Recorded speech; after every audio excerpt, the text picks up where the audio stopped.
j'invite chacun à prendre la Bible dans Philippiens chapitre 2.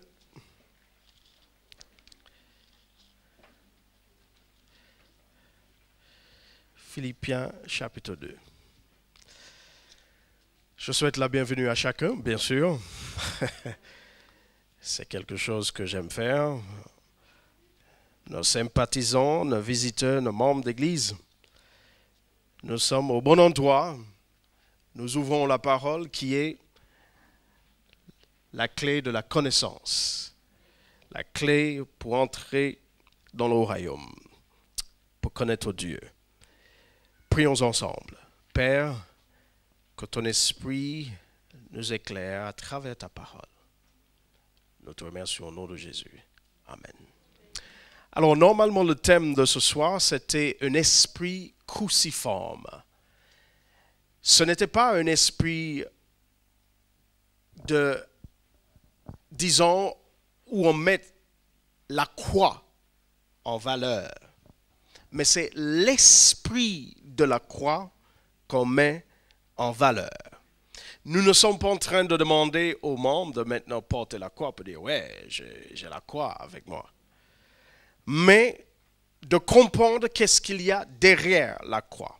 Chaque symbole a un sens et dans ce symbole de la croix, il y a un sens. Et j'aimerais conclure cet après-midi, ce soir, dans la discussion des quatre questions. Il y a quelque chose qu'il ne faut que personne oublie, que ce que demande l'apôtre Paul à chacun d'entre nous est une des choses la plus difficiles. Hello. Soyons honnêtes. C'est complètement contraire à la nature humaine de mettre l'autre d'abord. Quand on a faim, de donner à l'autre d'abord. Vous comprenez? Quand on a soif, de donner à l'autre d'abord. Quand on a passé 2 heures en train d'attendre le train ou le bus, il n'y a qu'une dernière place. Alors, chers amis, quand même, ne me dites pas que vous avez envie de laisser l'autre passer d'abord. Vous pensez que vous voulez entrer, vous avez vos affaires, vous avez l'enfant, le repas, il faut prendre soin de ceci, c'est contraire à la nature. Et c'est la raison pour laquelle il faut quelque chose en dehors de nous pour nous aider à arriver à cet objectif. Le monde dans lequel nous vivons, ou cette planète sur laquelle nous vivons, le monde est rond. On est d'accord. On n'est plus dans les zones de plateau et Socrate qui pensait que c'était plat. C'est rond. Mais ce monde, si on monte en haut, il fait froid. Si on monte en bas, il fait froid. Le soleil touche la terre à un certain point où il fait plus chaud, l'équateur. Est-ce que vous savez pourquoi? Hello? OK. Le monde est rond. En haut est froid. En bas est froid. Le soleil est là. Et le monde tourne autour du soleil. Est-ce que vous savez pourquoi l'équateur est plus chaud? Cette zone centrale.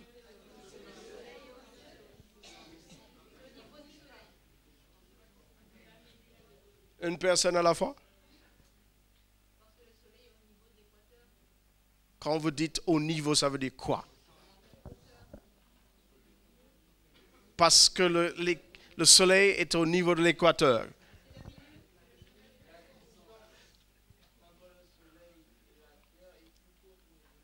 Merci. Autrement dit, l'équateur, cette ligne centrale, est la pointe la plus près du soleil.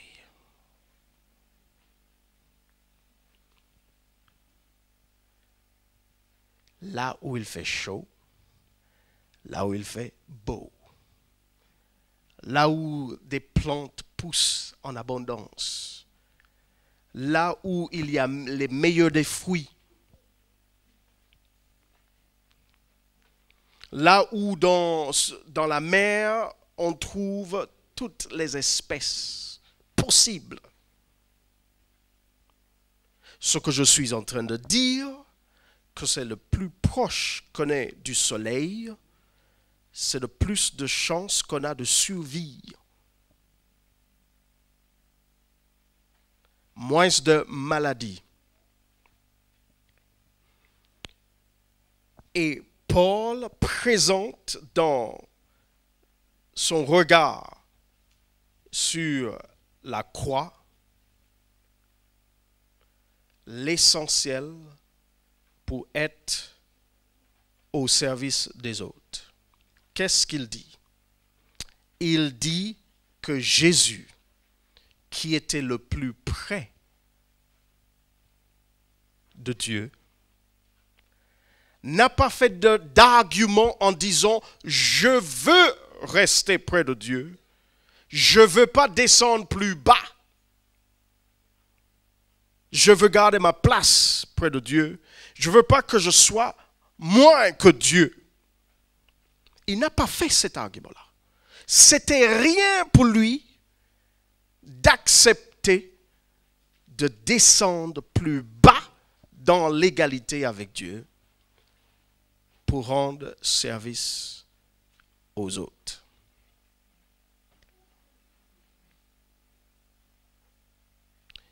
Il faut être plus près de Dieu pour comprendre ce que ça veut dire de servir l'autre. Quand on commence à bien aimer Dieu, c'est la meilleure façon, la meilleure capacité que nous aurions en tant qu'êtres humains pour pouvoir servir l'autre. Si on n'aime pas Dieu, il est très difficile de faire du service aux autres. Lorsque les pharisiens ont demandé à Jésus quel était le plus grand commandement, qu'est-ce qu'il a dit? Le premier, c'était « Tu aimeras le Seigneur ton Dieu de tout votre cœur, votre âme, votre intelligence, votre force, avec tout ce qu'il y a en vous. Il faut aimer Dieu. » C'était ça, le plus grand. Être près de Dieu, être amoureux de Dieu, être dans une relation intime avec Dieu. Et ensuite, il dit, il y a un deuxième qui lui est semblable, c'est que tu aimes ton prochain comme toi-même. Mais tout cela dépend de quelle relation nous sommes en train de développer avec Dieu. Donc moi, chers amis, j'aimerais vous proposer qu'il est impossible pour un être humain d'entrer dans l'esprit de dépouillement, du service à l'autre, s'il se focalise sur soi-même, sur lui-même. Il y a des personnes qui se retranchent en elles-mêmes en bloquant le passage de tous les autres, en se disant « je suis mieux avec moi-même, je ne veux pas que les autres me contaminent, je peux mener ma vie propre et spirituelle loin des autres, donc j'évite que les autres me disent quoi que ce soit. » Ça, c'est un extrême. Comme en haut, il fait froid. Et l'autre extrême, en bas, où il fait froid, c'est que on sert les gens en se disant, il faut que je démontre que je suis bien. Que je sais faire du bien. Voici comment faire du bien.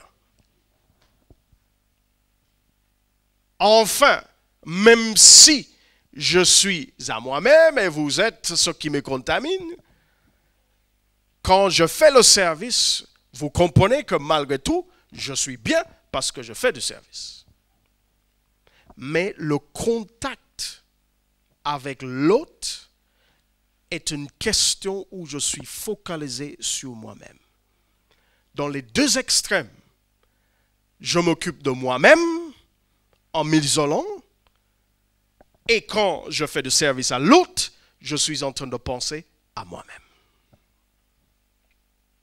Ici, Jésus n'a pas pensé à lui-même en disant « Je veux garder ma place en tant que Dieu. Je suis prêt à descendre pour être homme. » Où l'homme ne pouvait rien me donner, rien m'offrir. Je donne ma vie moi-même et je reprends ma vie moi-même, dit Jésus. Le service envers l'autre, l'esprit cruciforme, l'esprit de la croix, c'est de donner à l'autre sans rien attendre en retour. Sans même songer qu'il peut donner quelque chose en retour. L'esprit de la croix, c'est de le faire parce que je veux le faire. Je veux faire du bien, tout simplement. Et donc, chers amis, oui, en tant qu'êtres humains, nous avons à lutter entre les deux extrêmes. Nous avons à lutter avec nous-mêmes et d'être sûrs que ce que nous faisons, et je vous dis, chers amis, c'est très, très facile de tomber dans des pièges. Parce que parfois, vous savez que certaines personnes n'ont pas de bon esprit. Et c'est vrai. Vous n'avez pas besoin de juger, ça se voit. Selon la parole, ça se voit. Ce qu'ils font tout le temps, c'est du mauvais. Et donc, quand ces personnes sont autour de vous, il faut avoir des rapports avec ces personnes, vous avez tendance très facilement à dire « j'en veux pas ». Ou on se dit « je ne vais pas lui faire du bien pour lui montrer que je ne suis pas comme lui ».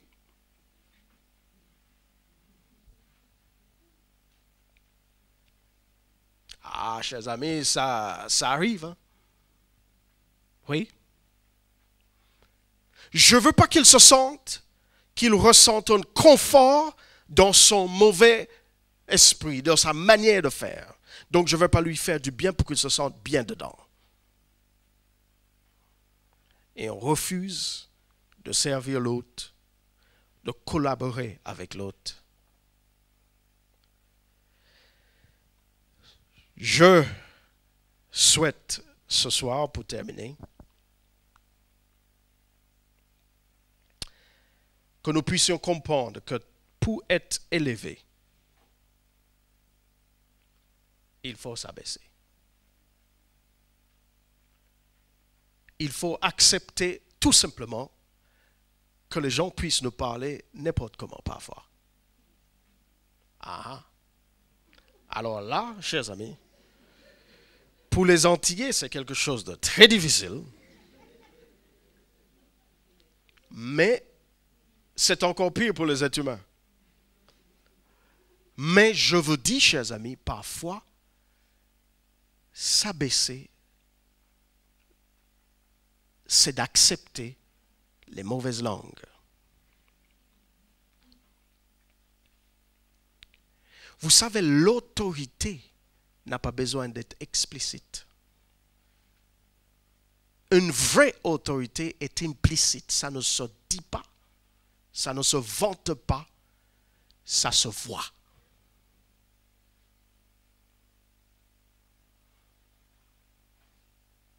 Et parfois, notre autorité n'est pas enlevée parce que quelqu'un nous a mal parlé. On peut se dire, oui, la personne ne me respecte pas, je suis tel et la personne aurait dû me parler autrement. Et donc, mon statut, mon autorité est égale à ce que la personne me donne en face. Non. Mon autorité est égale à ce que je sais qui je suis. Et qui est en face de moi. Oh, chers amis, s'abaisser comme Jésus a fait, sans vouloir quelque chose en retour, c'est ça l'esprit de la croix. Alors, la prochaine fois que la sœur vous regarderait de travers, ou que le frère hausse le ton un petit peu plus que d'habitude,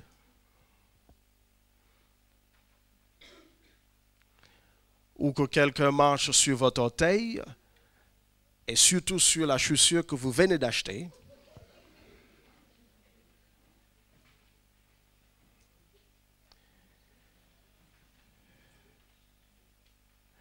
ou que votre parent n'était pas très content avec toi ou avec vous ce matin à l'église parce que, voilà, vous êtes sortis dans des vêtements qu'il n'apprécie pas.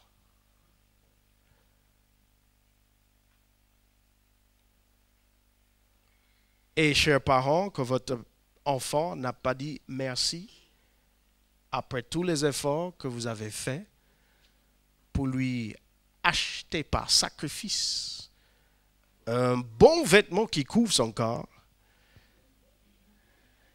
Et l'enfant dit non, j'en ne veux pas. Je parle à quelqu'un ce soir?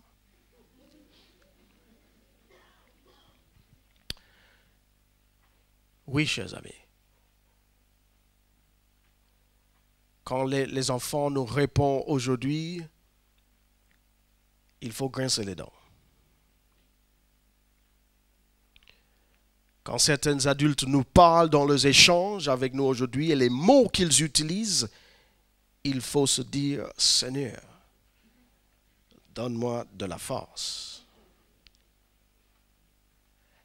Et à la fin, Dieu demande d'aimer cette personne.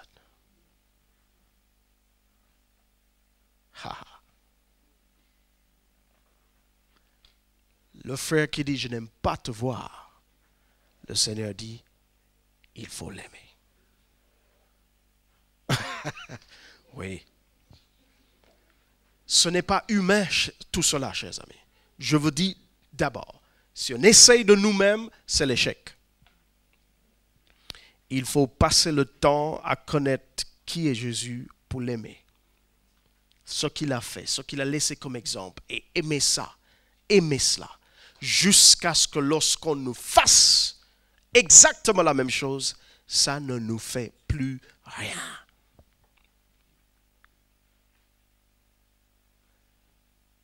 Paul a dit dans Thessaloniciens que beaucoup de gens ont reçu un esprit d'égarement parce qu'ils n'ont pas reçu l'amour de la vérité. Pas qu'ils n'ont pas reçu la vérité, mais l'amour de la vérité. Aimer la vérité. Aimer Dieu. Aimer sa parole. Aimer ce que la parole demande. Aimer ce que la parole donne. Aimer ce que la parole exige comme transformation dans nos vies.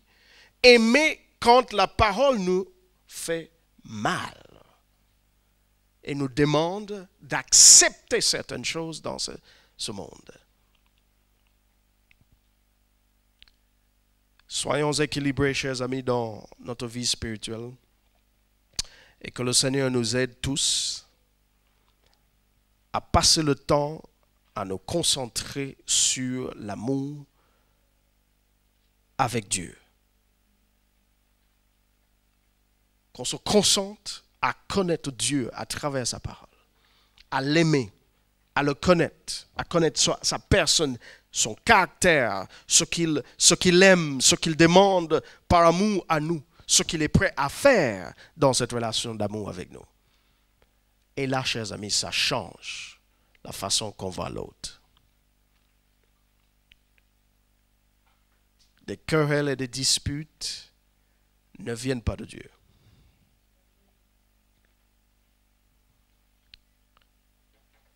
Le Seigneur nous a donné un esprit d'amour. Et ça demande de s'abaisser pour aimer. Parce que aimer veut dire servir l'autre. Donner à l'autre. Que le Seigneur nous bénisse dans cet esprit de la croix de Christ qui nous a été donné.